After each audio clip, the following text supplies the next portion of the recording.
De menos a más, la relación de Iván Duque con el Congreso. El presidente saliente inició decidido en que no cedería ante las presiones de los congresistas. Tardó en darse cuenta de que su fórmula no funcionaba. La pandemia y la virtualidad del Congreso le permitieron enderezar el rumbo y, sin embargo, su labor legislativa no dejó grandes proyectos. La relación del presidente saliente y el Congreso no comenzó bien y se fue atemperando a lo largo de estos 4 años. Iván Duque fue crítico de «la mermelada» durante su campaña, repitió hasta el cansancio que ese no sería su modus operandi en caso de ser elegido, e inició su mandato con la férrea postura de no ceder en este aspecto ante los legisladores. El tiempo le demostró, a punta de golpes, que ser recalcitrante no lo llevaría a ningún lado y finalmente cambió de opinión. Una de las principales banderas de Duque fueron sus constantes reparos al acuerdo de paz y las instituciones que surgieron a partir de su firma. Buena parte de sus electores no veían con buenos ojos que lo pactado en La Habana se hubiera puesto en marcha ignorando el resultado del plebiscito celebrado en octubre de 2016 y por eso el mandatario se empeñó en responder a ese malestar. A pesar de que a la Ley Estatutaria de la Jurisdicción Especial para la Paz, JEP, solo le faltaba la sanción presidencial porque había sido aprobada por la Cámara de Representantes y el Senado, Duque optó por formular 6 objeciones que tuvieron que ser estudiadas por el Congreso.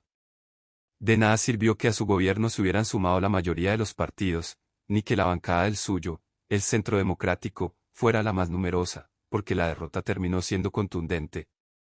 La votación en la Cámara fue de 110 votos en contra y 44 a favor, y en el Senado fue de 47 contra 34 en el mismo sentido.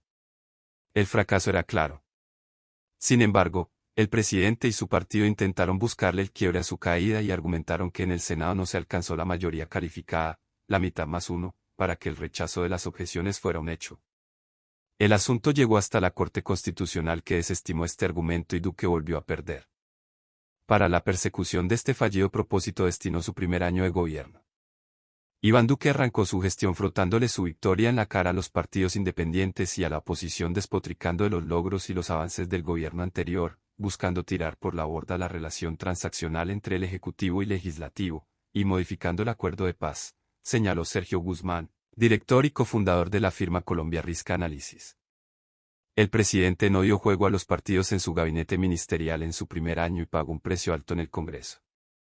La reforma a la justicia, impulsada por la entonces ministra de esta cartera, Gloria Borrero, se cayó en diciembre de 2018 por falta de trámite en Senado y Cámara, y su ministro de Defensa, Guillermo Botero, se vio obligado a renunciar ya que todo indicaba que no lograría superar una moción de censura que impulsó la oposición tras descubrirse que en una operación militar en contra de las disidencias de las FARC fallecieron varios menores de edad. Por intentar conformar un equipo de personas, técnicas, salvo con contadas excepciones, Duque le dio la espalda a la participación y cuotas burocráticas con las que históricamente estaban acostumbrados los congresistas y partidos. El atascamiento en el que cayeron muchas de sus iniciativas lo llevó a replantearse esta actitud. Iniciando 2020, antes de la pandemia, el primer mandatario sacudió su gabinete y dio gusto a Cambio Radical, que hasta ese momento se había declarado como colectividad independiente, al nombrar a Fernando Ruiz Gómez como nuevo ministro de Salud. Lo mismo hizo en Agricultura y Trabajo, en los que designó a Rodolfo Sea, como cuota de los conservadores, y Ángel Custodio Cabrera, ligado al partido de la U. Este cambio de estrategia del presidente fue un nuevo comienzo que, además, coincidió con la llegada de la pandemia y el distanciamiento, lo cual llevó a que el Congreso empezara a sesionar de forma virtual. Este escenario generó un debilitamiento en el control político y le facilitó la tarea legislativa al gobierno para que varios de sus proyectos se aprobaran sin contratiempos. Fueron 2 años, entre marzo de 2020 y abril de 2022, en los que el gobierno transitó cómodamente en el Congreso y obtuvo mayorías para poner en marcha la ley de vacunas, la reforma de las regalías, la ley de emprendimiento.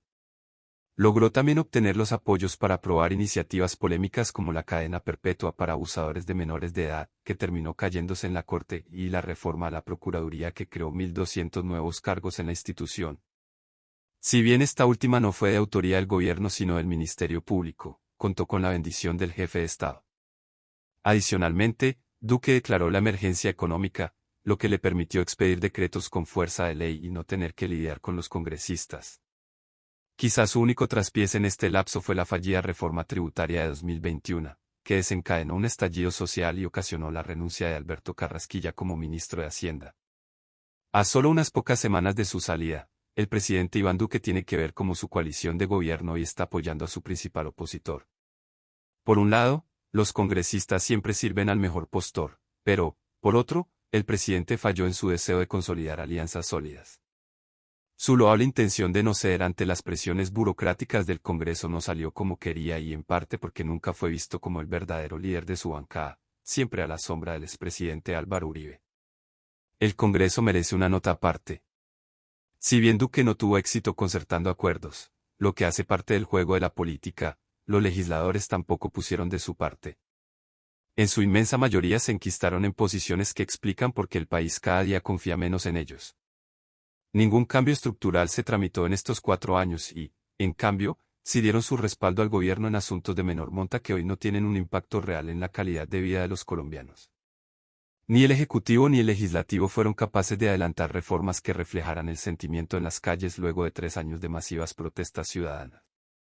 Impidieron el trámite del Acuerdo de Escazú y la reducción de salarios y viáticos de congresistas, que durante la pandemia no utilizaron.